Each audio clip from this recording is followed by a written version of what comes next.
All Hit Radio.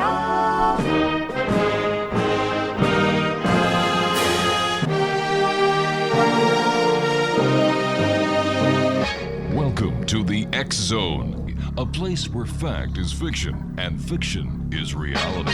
Now, here's your host, Rob McConnell.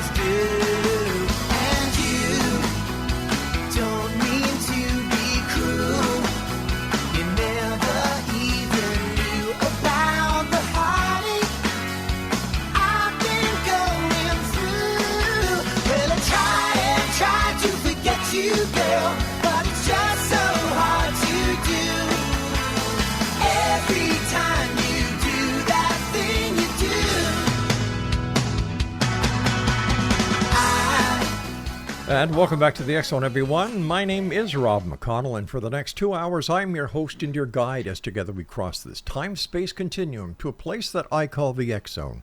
It's a place where people dare to believe and dare to be heard. It's a place where fact is fiction and fiction is reality, and the X Zone comes to you Monday through Friday from 10 p.m. in the evening until midnight Eastern, right here on your hometown radio, Classic 1220, and streamed around the world on Classic1220.ca. And if you'd like to send me an email, it's very simple. xzone@classic1220.ca. Now, I know you've all been waiting to hear this news. The X Chronicles for April 2024 is now available with our compliments, and all you need to do to get your online version is go to www.xchronicles.net. That's XCHRONICLES.net. And the X Zone Chronicles, my friends, is the oldest newspaper published specifically for the world of the paranormal and science of parapsychology. This is our 35th year of publishing, and it's published 13 times a year. So that's a lot of publishing, and that's a lot of readers, and our readership is right around the world. So I want to thank each and every one of you for going to our websites, downloading the X Chronicles, and we love your comments, so thank you very much for being there, X Zone Nation. My guest this hour is no stranger to anyone who has listened to the X Zone over the last 30 years. His name is, you ready? Mark Anthony, and of course, he is the psychic lawyer, but he's also known now as the Psychic Explorer. And he's a renowned fourth-generation psychic medium, and we've had the pleasure of having Mark on the show many times. He's a great guest. And his website, for you who want to check him out after the show, not now, no. Keep your computer where it is, gang. www.afterlifefrequency.com. So joining me now from a busy tour that he's doing is my friend Mark Anthony. Mark, welcome back. Thanks, Rob. It's always great being on the X Zone. I love this show, and I want to say to you and to all the listeners, congratulations. I understand the X Zone just got picked up by, 50 FM stations in the U.S. alone? That's right. And we're still awesome. And we're still growing, Mark. And that's the nice part, because people want to know what is out there. They want to hear what the guest has to say. They want to be able to make their own minds up. And I'm not here to force feed anybody. This is why we bring guests like you on, because I believe that you have the pulse of the people out there when it comes to the work you do as a psychic medium. And the answers you give are credible, because you, my friend, are one of the best out there, if not the best. So thank you very much for your kind words. Hey, Mark, you're just, before we get talking about reincarnation, because everybody's talking about that, I'd like to ask you, as a psychic and as a medium, next Monday is the total solar eclipse. How does that affect the world of psychics? Eclipses have been observed by humans throughout history, and the solar eclipse has a profound significance. People can consider them in the metaphysical field as a portal of transformation and renewal, and our energy can be largely affected by what's happening in the cosmos. So when a total eclipse happens, this is a pretty significant event spiritually, and throughout history, there have been some pretty profound events right around solar eclipses. Now, according to Scripture, when during the crucifixion of Jesus, when he died, it's said in Scripture that the sky went dark. Right. Now, there was a total eclipse which affected Judea lasted for 1 minute and 59 seconds, that occurred in 29 AD. And apparently other sources, other astronomers have indicated there was another eclipse that occurred for 4 minutes and 6 seconds in 33 AD. So we got two of them, 29 AD and 33 AD. Which went over Judea, modern day Israel, where Jesus was crucified. So that's a pretty ominous one right there. And according to Islamic sources, there was a total eclipse in 569 AD, which coincided with the birth of Muhammad. And, we could go on and on with this, but throughout history, people have equated eclipses with very profound spiritual events. Now, how do you see this eclipse affecting the world? Well, I certainly hope it's a wake-up call for the world, because the way I look at it, during a total eclipse in the affected areas, the temperature can drop 10 degrees. Now, what does that mean? Well, let's say humans are crazy enough to start a nuclear war, and all the scientists talk about the nuclear winter and what the nuclear winter is. All right, so let's say there's a nuclear war and all the nuclear powers decide to blast each other, and then, of course, hundreds of millions, billions of people are going to die, and those that survive, the atmosphere is going to be so filled with smoke and the fallout that it's going to block out the sun, and it will cause what's known as the nuclear winter, and essentially will go into an artificial ice age.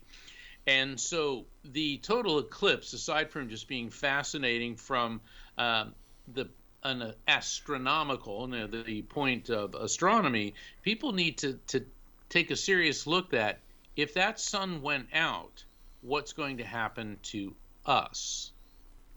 And I think that this eclipse may give humanity a glimpse of what could happen if we don't start being more careful. Now, you just came back from a tour, and were people asking you about the importance of the eclipse and how the eclipse is going to affect the world, especially now that there is the economic crunches all over the world? We have the world is in one hell of a mess. I've never seen it like this before.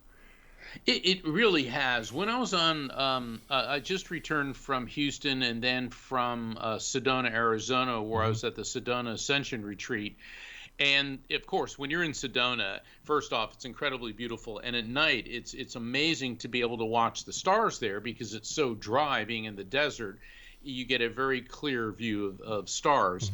And prior to the invention of the telescope, in ancient times, an observatory was essentially a place where there wasn't a lot of humidity, where you could watch the stars and astrological phenomena at night.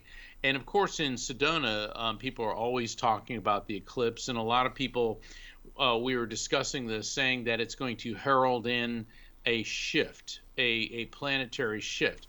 Now, a lot of the folks in Sedona, they're like, oh, everyone's raising their vibration and it's wonderful.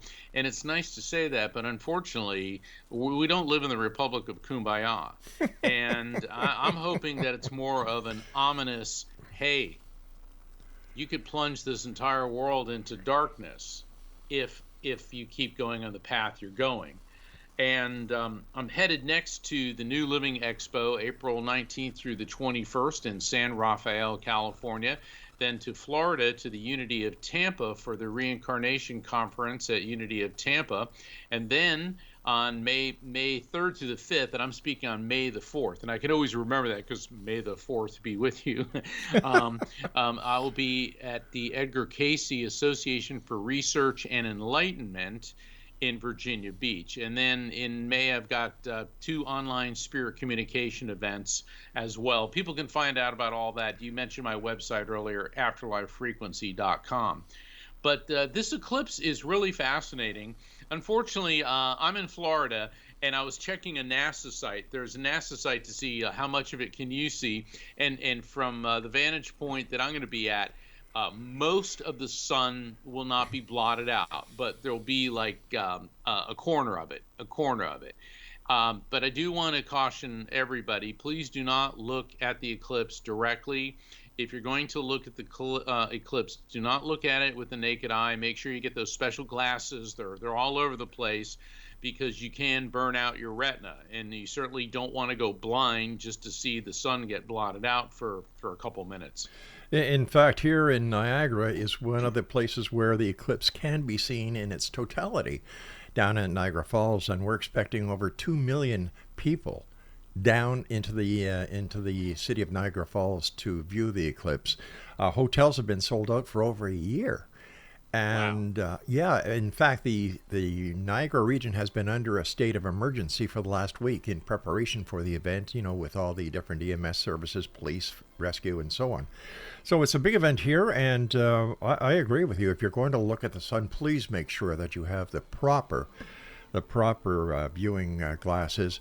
And they're even saying that with some of these glasses that are being sold online and at stores, the maximum you should look at the sun is 2 minutes, because 2 minutes to 3 minutes you could suffer damage to your eyes that cannot be repaired.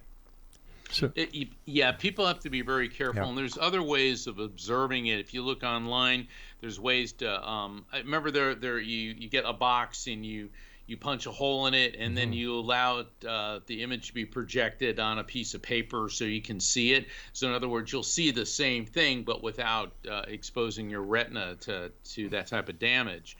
And I can't think of a more beautiful place than Niagara Falls. Number one, it's just one of the most beautiful places on Earth. But secondly, during the eclipse, that's got to really be something. But also being overwhelmed by 2 million people. That's right. So for everybody headed to Niagara Falls, please don't fall in the water. Please exercise caution. Please watch your children. A little common sense. And Mark, you and I have got to go to... What was that old saying? An ounce of prevention is worth a pound of cure. Stand by, Mark. We've got to go to our first break. X-Zone Nation, and Mark Anthony is our special guest, afterlifefrequency.com. More on reincarnation after this break as we return to yours truly, Rob McConnell, from our broadcast center and studios in St. Catharines, Ontario, Canada. And you're listening to us on your hometown radio, Classic 1220, and streamed around the world on classic1220.ca. Don't go away now.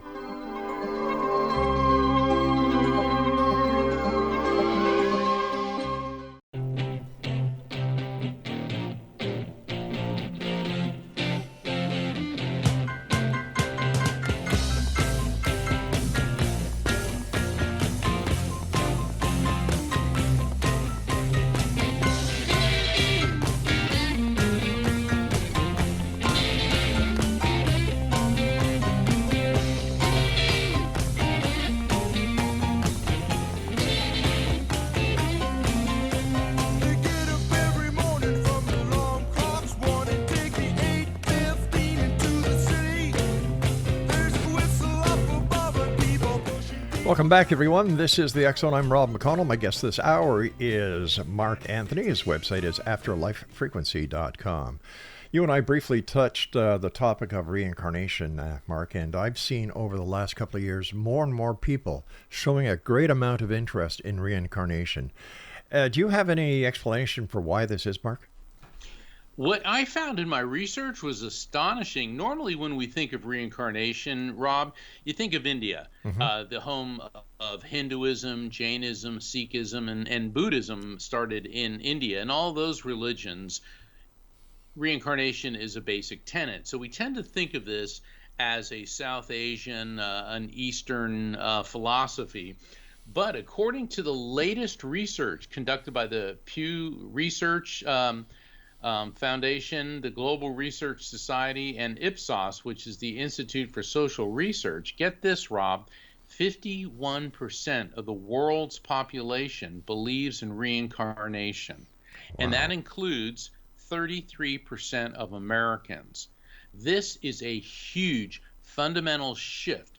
I'd say within the last 30 years, reincarnation has gone from sort of an Eastern concept and in the West a fringe belief to now a third of the United States population and 51% of the people in the world believe in reincarnation. Why is that, Mark? What's the reasoning behind it? Is it because people are losing faith in the established religious philosophies, or they just want more than this little glimpse in time that we have to spend here on this planet? I think all of the above. A lot of the traditional religions, like people tend to think that Christianity condemns reincarnation, but in the early centuries of Christianity, there were branches of it that did believe in reincarnation.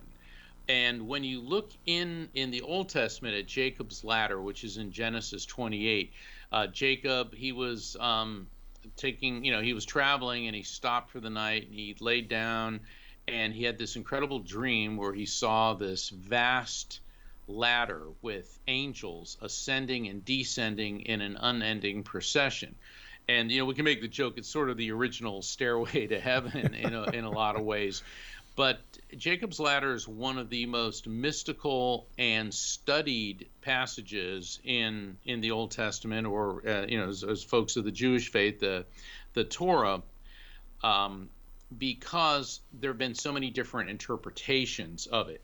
One of which is the interconnectedness between heaven and earth, and one of them is reincarnation, and that the ascending and descending angels are representative of the cycle of spirits descending into human life, followed by ascent into the spiritual, and followed by a return to human life. And then when you look in the New Testament, initially, like I indicated before, there were branches of Christianity that believed in reincarnation. Origen of Alexandria, an early Christian theologian, he said that there's no eternal damnation, that all souls go through multiple ages and lifetimes and eventually ascend to be with God. But that was banned as heresy at the Fifth Ecumenical Council in the 6th century. Long story short, not everything was banned. The Transfiguration, which is in Matthew 17, Mark 9, and Luke 9, this is one of the most incredible passages in Scripture, and this is heavily studied by progressive Christians, Hebrew scholars, Buddhist, Hindu, all types of religious scholars. It's where Jesus takes some apostles to the top of a mountain, and suddenly he glows white, a mist forms, and the spirits of Moses and Elijah appear on either form of Jesus. Now, understandably, the disciples are really shaken by this, and after it's over, a discussion Jesus has with his disciples is, who do you say that I am? And basically what they said, one of the disciples said, some people say that you're John the Baptist, and others say that you are the prophet Elijah returned. Now, this is really significant, Rob, because John the Baptist was Jesus's first cousin, right? And who was beheaded by order of Herod Antipas. I mean, that's a whole story unto itself. But Elijah lived 800 years before them, and what Jesus says in Matthew 17 verses 11 and 12, he said, "But I tell you, Elijah has already come, and they did not recognize him, but they have done to him everything they wished." Then the disciples understood he was talking to them about John the Baptist. So the progressive Christian scholars, Hindus, Buddhists, who are studying this can be interpreted as Jesus saying that his cousin John the Baptist was the reincarnation of the prophet Elijah, who had lived 800 years earlier. So when people say that, well, I'm Christian and I don't believe in reincarnation, you need to start taking a closer look. And to answer your question, a lot of people are turning away from the more traditional chapter, line, and verse dogmatic religions and looking beyond that. The whole idea of eternal damnation, like if you don't get it right in this life, you go, take that elevator down to eternal suffering. People are getting away from that because there's too much evidence to the contrary through near-death experience research, through spirit communication, through legitimate mediums like myself, through people having out-of-body experiences. There's just too much contradictory evidence, along with the case studies of people who recall prior lives, which are not only detailed, but those details can be verified. So things are shifting from, let's say, hardcore religion to a more open-minded spiritual belief system. Now, when you're speaking to people on your tour, or when you do, lectures wherever you go, what is their take on reincarnation? How do they believe they're reincarnated? Oh, people are very open to it. I mean, there's always some people, I don't believe it. Mm-hmm. And then there's a lot of other people who say, well, I do believe it. And what the thing I like to ask people is, are you drawn to certain time periods and cultures? Do you have talents that just sort of come naturally? Have you experienced deja vu, a sense that you've seen or done something before, even if you haven't? If so, these may be symptoms or indications, I think is a better word, indicators of reincarnation. I mean, and when you see a child prodigy start playing the piano perfectly at age 3 or 4, or people that are almost obsessed with certain time periods throughout history, that's very fascinating. But when we come back from the next break, I can give us a few quick case studies which will really indicate that there's more to reincarnation than what, than just it's an interesting thought. Reincarnation, is it now more acceptable than it was, let's say, 10 years ago? And are people now equating near-death experiences with reincarnation as well as other parts of the world that you and I both study? Yes and yes. People are equating. People are believing in reincarnation more and more. It's much more widespread, and we've got the data from Pew Research and the other organizations to support that. And people are equating near-death experiences with reincarnation, and the reason for that is that people who have a near-death experience, like myself and like many of my colleagues, when they return from the experience, they believe in reincarnation. That's one of the common factors in near-death experiencers, is when they return from the experience, they believe, number one, even atheists come out of the experience believing that there's a divine power, a God, if you will. They believe that we're all interconnected energetically. People have a much more positive view on life, and people believe in reincarnation. And one of the first documented cases of that is in Plato's Republic, where Plato writes about this warrior whose name was and he was killed in battle. And the Greeks, they burned their fallen warriors on funeral pyres. And was put on a funeral pyre, and they lit it, and all of a sudden he comes back to life. And the fascinating thing is his body had been non-functioning for 10 days. He was most likely in a coma. And of course, when they saw him moving around, they pulled him off. And he started talking about going through a tunnel into a light and seeing his loved ones who had died. And he said there was a feeling of interconnectedness. And then he started talking that we live several lifetimes, but we drink from the river of forgetfulness between the lifetimes, which is why we don't remember them. The fascinating thing there, Rob, is in the ancient Greek and Roman religions, with the gods on Mount Olympus and all that. Reincarnation was not part of that belief system. So there are other highly documented cases throughout history of both near-death experiences and reincarnation. And in the past century, the study of reincarnation has been brought out of fringe Eastern philosophy to where it is now being subjected to the scientific method of analytical observation. And it is just amazing the things that are coming out. Mark, you and I have to take a short break in about 1 minute. Quickly, tell our listeners where you're going to be next on your tour. I'll be in San Rafael, California, which is right near San Francisco, April 19th through the 21st at the New Living Expo. And that's going to be an amazing event. The week after that, on the 28th, I will be at the Unity of Tampa, Florida, at the Edgar Cayce Reincarnation Conference there. And then the week after that, on May 4th, I'll be in Virginia Beach at the Edgar Cayce Association for Research Enlightenment and Enlightenment for their annual Reincarnation Summit. And I'll be presenting my talk, Debunking Death: The Science of Reincarnation and Near-Death Experiences. Mark, stand by. You and I have to take that break now. And Exo Nation, if you'd like to find out more about our guest this hour, the one and only Mark Anthony, please visit his website. And you can get his books on his website, as well as find out where he's going to be at www.afterlifefrequency.com. This is the X Zone. I'm Rob McConnell, and Mark Anthony and I will be back on the other side of this break as we continue here on your hometown radio, Classic 1220, and streamed around the world on classic1220.ca.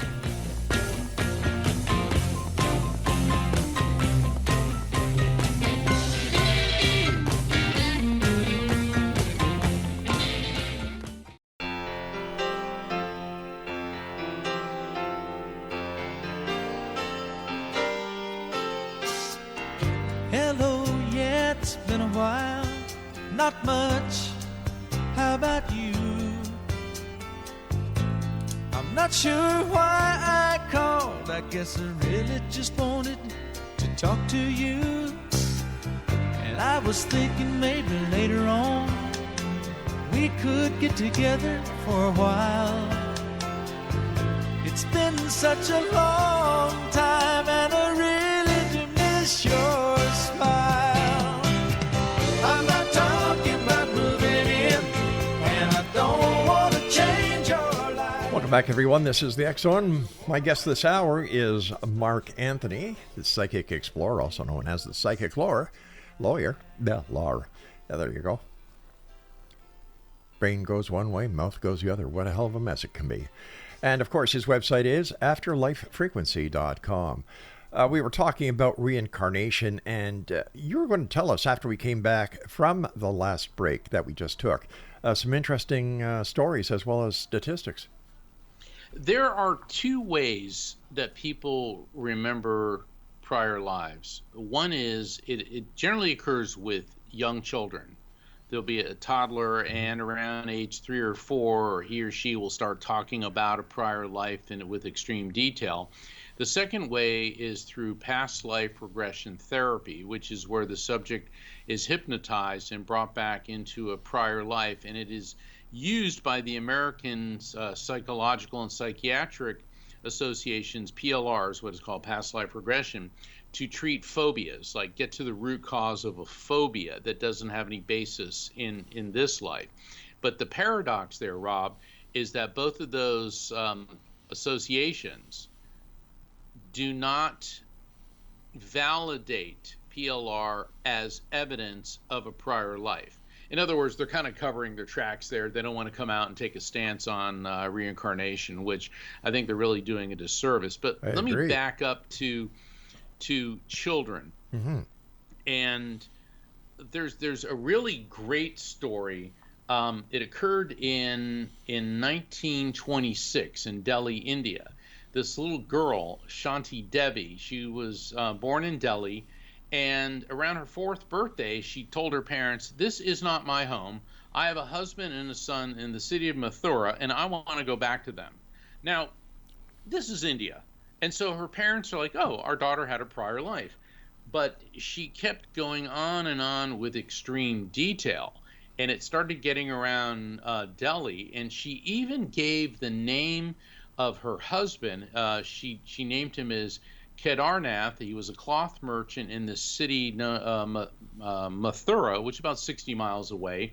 And she said that she died during childbirth. She even knew the address of her prior home. Well, the local headmaster went ahead, the school headmaster heard about this, so he got the address and wrote a letter to Kedarnath, and he actually received a response. And this gentleman wrote back and said, well, this is true. My wife did die giving birth to our son about 5 years, 5 or 6 years before Shanti Devi was born. Mm-hmm. Well, this starts getting around India, and at the time, India was a British colony, but it had, its own government overseen by the British, and the Indian government set up a commission to investigate this. And get this, Rob, they put in charge of this commission none other than Mahatma Gandhi. You're kidding. No, and it was documented by the Swedish journalist Sture Lonerstrand, mm-hmm. and he was an award-winning journalist. And so Gandhi's commission, what they did is they set up like a number of tests to see if Shanti's information was coming from her as opposed to an outside source, and she checked out right down the line. So then they said, well, let's take her to Mathura. Now, once again, this is the 1920s India. Nowadays you just, get on a cell phone and check all this stuff up. But 60 miles back in 1926, over 100 years ago, isn't 20 miles or 60 miles like today. Yeah. It was a pretty massive train. Yeah, it's a massive train trip. So they get to the town, and she's 6 years old by this time, mm-hmm. and they said, all right, tell us where your house was. She gets off the train. Nobody let her there. She went through the streets, and the commission followed her. And then she walks up to this house and says, well, that's my house. Well, meanwhile, the commission had hired an actor to play Kedarnath. And the actor was standing in the doorway. And he said, hello, I'm Kedarnath. And she looked him up and down and said, no, you aren't. And she looked in the crowd and pointed to this guy who was Kedarnath. Oh, my gosh. And she said, yeah, she goes, he's my husband. And then she started saying the house used to be painted a different color. Then she started giving details about the family and relatives of theirs in that prior life who had extramarital affairs. Then she even said that when she used to have sex with Kedarnath, she had arthritis in her pelvis, which made relations very painful. And well, Kedarnath is about to lose his mind, like, oh my God. And so everything that she said mm-hmm. was with pinpoint accuracy, and this commission came to the conclusion that Shanti Devi was actually the reincarnation of Lugdi Devi. And the thing is, in India, a lot of people have the same last name because it's a caste and it's a class name. But it is interesting that Shanti Devi was deemed to be the reincarnation of Lugdi Devi. And Shanti Devi lived until the 1980s. She was interviewed constantly about her prior life, and she is considered to have been the most heavily documented, what's known as case of the reincarnation type, CORT, C-O-R-T, case of the reincarnation type in the 20th century. Mark, how come she remembered all this information? Was there something that happened to her that kind of jogged her memory? Why was she able to surpass the veil of forgetfulness? That's the big question, because in 1967, Dr. Ian Richardson founded the Division of Perceptual Studies at the University of Virginia, and he wanted to apply the scientific method to reincarnation. He examined over 2,500 children like Shanti Devi who recalled prior lives. And it's really fascinating. I mean, there's scores of books about Dr. Richardson, But now reincarnation was beginning to be studied seriously. The question is, why do some people remember these lives and others don't? And there appears to be some type of block for some reason, which leads us now to PLR, past life regression therapy. And the thing is, Rob, it's one matter for a little girl in the 1920s and 30s in India to talk about a prior life. But when you are talking about an Indianapolis police captain who heads the homicide division, that's a whole different story. And I had the honor of interviewing on my show, The Psychic and the Doc, Captain Robert Snow. And he was working on a case, and he came into contact with a past life regression therapist. Now, he was born to a very conservative, Midwestern Christian background, and he didn't believe in reincarnation. And he said, yeah, that's just people, goofy people trying to blame problems in this life on another life. And the past life regression therapist challenged him to engage in PLR. So he figured he'd do it. And he was astonished that during the PLR session, the barrier between the lifetimes vanished, and he went into 3 different lifetimes, one where he was a woman. Now, that's not something this big bruiser police captain had anticipated, but what really rocked his world is when he remembered a lifetime in the late 1800s. He saw these cobblestone streets. He kept identifying with France, but he knew that he didn't die in France. He died somewhere else in a big city. And he said it was like a theme park ride, like he was riding through this lifetime. He could see it, hear it, taste it, smell it, experience it. And he saw himself painting a portrait. And he recalled hearing, "I hate painting portraits, but I need the money."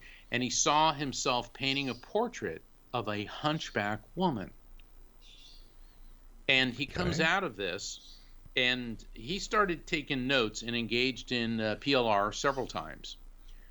Well, this was in 1992, and the internet, as we know it, wasn't available for public use until 1993, even to a police captain. Right. So he started going to libraries and looking at art books, looking for portraits of a hunchback woman. Nothing. He was doing his best, so it was really plaguing him. Well, his wife wanted to go to New Orleans. They'd never been there before. He was recently married. And so while they're walking around in art galleries on Royale Street, he walks into this small gallery, and his heart almost stopped. He said, there it was on an easel, the portrait of the hunchback woman. Oh, my gosh. Yeah. And he's like, this is impossible. And he said to the gallery owner, who painted this? And the gallery owner looked it up and said, well, the guy's name was J. Carroll Beckwith. He was from New York, but spent a lot of time in France. Now the police captain had something to go on. So he went to to New York City, and he found at the National Academy of Design on microfilm, J. Carroll Beckwith, that artist. He submitted his diary, which was put on microfilm or microfiche, 17,000 pages. Wow. And so Robert Snow pored over every one of them and was able to verify every single detail that he got in his PLR and his past life regression therapy. And he found out that this guy, he spent a lot of time in Paris. He mostly did portraits, produced no masterpieces, died in obscurity in New York City. And that's what he had gotten, was that he spent a lot of time in France, but died somewhere else in a big city. Long story short, why would somebody make this up, especially a police captain? And number two, why would you say, oh, in a prior life, I was an obscure artist that amounted to nothing? I mean, why didn't you say, oh, I was Monet or Michelangelo or, Leonardo da Vinci?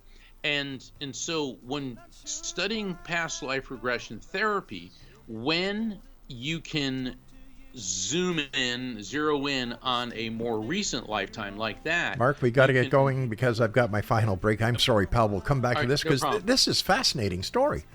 Yeah. The best part is it's true. And it's in modern times. Yeah. Lifeafterfrequency.com is Mark's website, and we'll both be back as we wrap up this hour here in the X Zone with yours truly, Rob McConnell, from our studios in St. Catharines, Ontario, Canada, on Classic 1220 and classic1220.ca.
And welcome back to the final segment of the first hour here in the X Zone. I'm Rob McConnell. My guest is the one and only Mark Anthony. He is the Psychic Explorer, as also known as the Psychic Lawyer. His website, Exonation. If you'd like to buy any of his books, if you'd like to even contact Mark for a one-on-one consultation, his website is afterlifefrequency.com. Mark, I believe all your tour dates are on your website as well? They are, and when people go to my website, go to the calendar of events, and you can scroll through it. You'll see what's coming up. And on Friday, May 17th, and Saturday, May 18th, I have online light circle events. They're limited to 6 people each, so that way everyone is guaranteed a connection with their loved ones in spirit. And you can find out about all of these events coming up and the light circles at afterlifefrequency.com. Mark, can you, we were talking about the police captain who discovered his past life and how it was proved and how he found out who the artist was and who he was when he went into a little art show or art store or gallery in New Orleans. What did he feel at that moment when he realized that it was actually him, that his memories were real and he had lived before? It just blew his mind. He's a real interesting guy to talk to, Robert Snow, great guy. And he said he was shocked. He said, I was in shock. He was like, this is impossible. How can this possibly be? And when he was looking at the painting, he recognized every paint stroke as his own. And that's the thing. He remembered a portrait of a hunchback woman. It's not like, oh yes, I was at the court of Louis the 14th and Louis the 16th and I painted Marie Antoinette. No, a hunchback woman. Number one, how many portraits of hunchback women are there? I'm not trying to be facetious, but secondly, why would somebody remember that?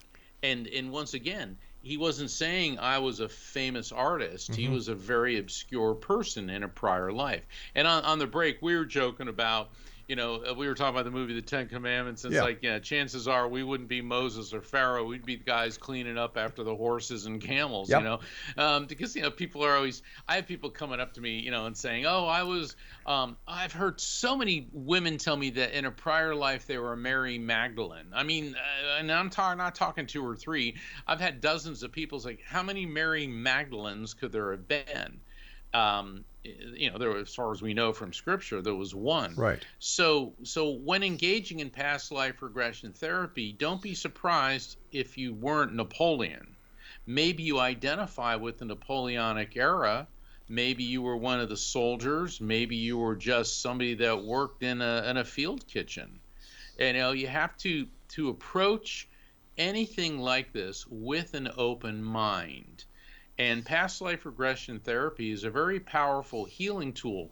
Why are some people afraid of drowning? Why are some people afraid of heights? Why are some people afraid of certain things? There's phobias that people have, and PLR, past life regression therapy, is a legitimate treatment to go into a prior life to find out the cause of it. So, is it for everybody? No, that's a personal decision, but it certainly is a fascinating tool for investigating this incredibly amazing subject of reincarnation. Mark, have you ever had a past life regression done? I have. And who were you in a previous life? Well, I hit on a couple different ones, but there was one in particular that really struck me. I saw myself, it looked like I was in some type of farm, and I was laying on like a very crude mattress stuffed with hay.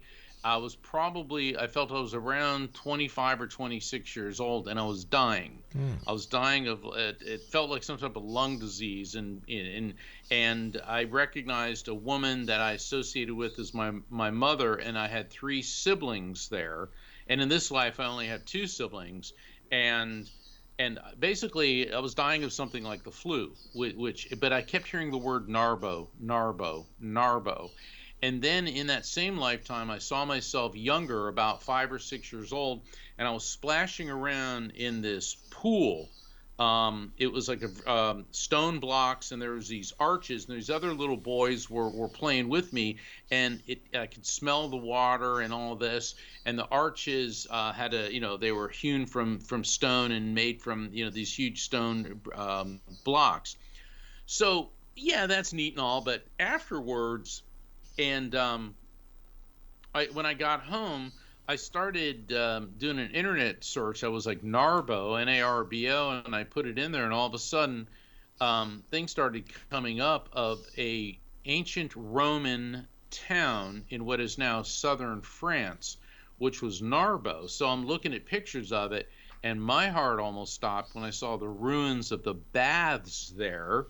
And I recognized the arches, except in the vision I had in the PLR, they were brand spanking new.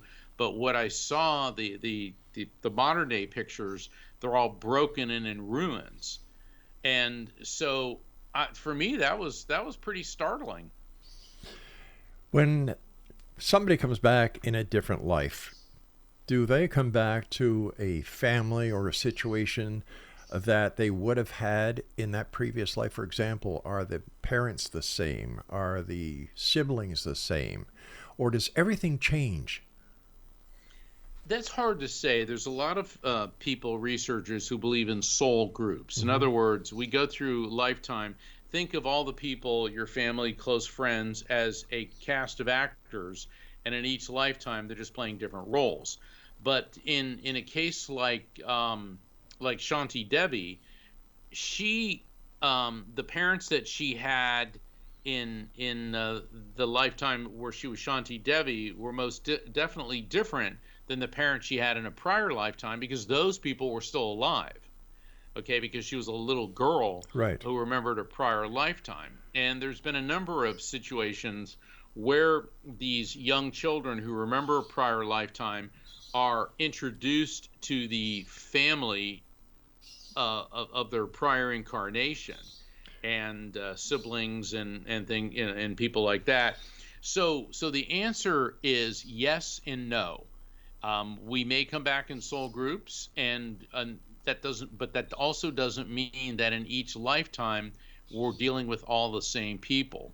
On the other hand, haven't we all met somebody for the first time and you feel like, I have known him or her forever? And then there's other people that you just automatically dislike. So there's a flip side to that coin too.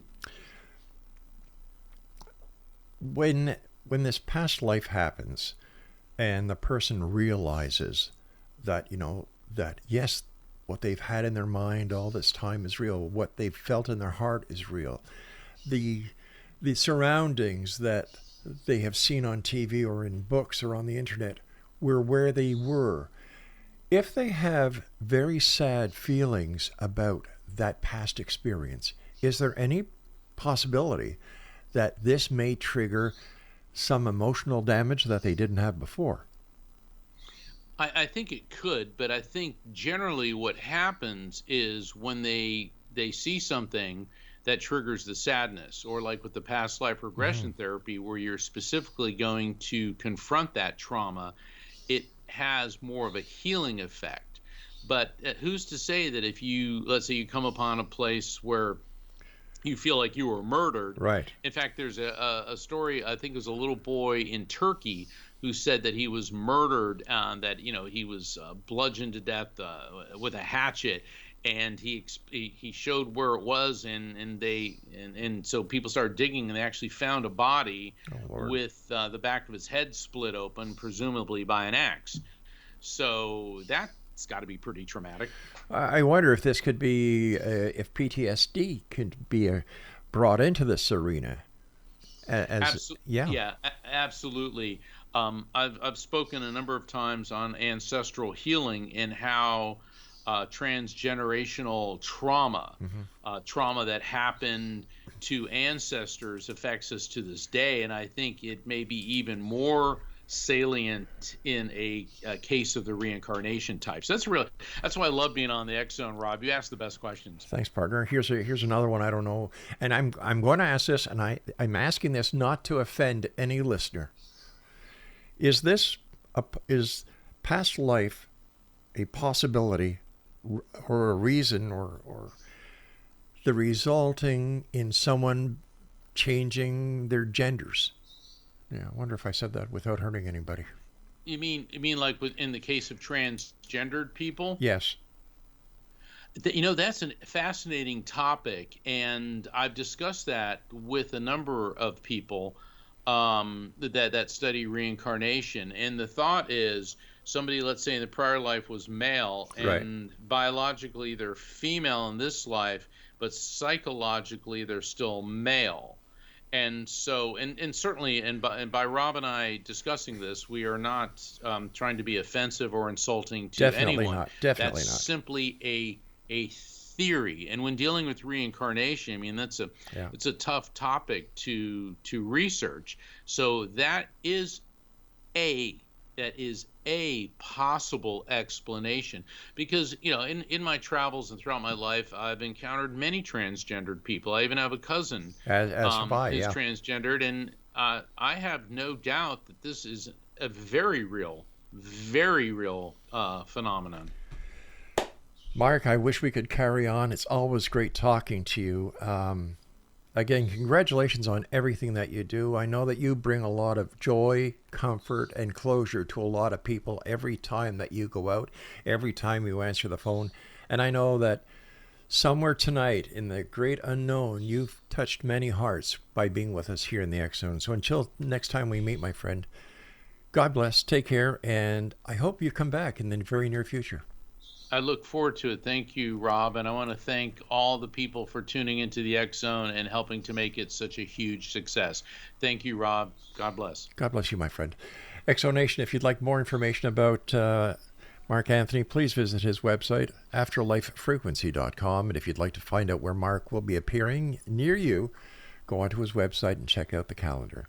I'll be back on the other side of this break as Hour 2 of tonight's show continues here in the X Zone with yours truly, Rob McConnell, from our broadcast center and studios in St. Catharines, Ontario, Canada, on your hometown radio, Classic 1220, and streaming around the world on classic1220.ca.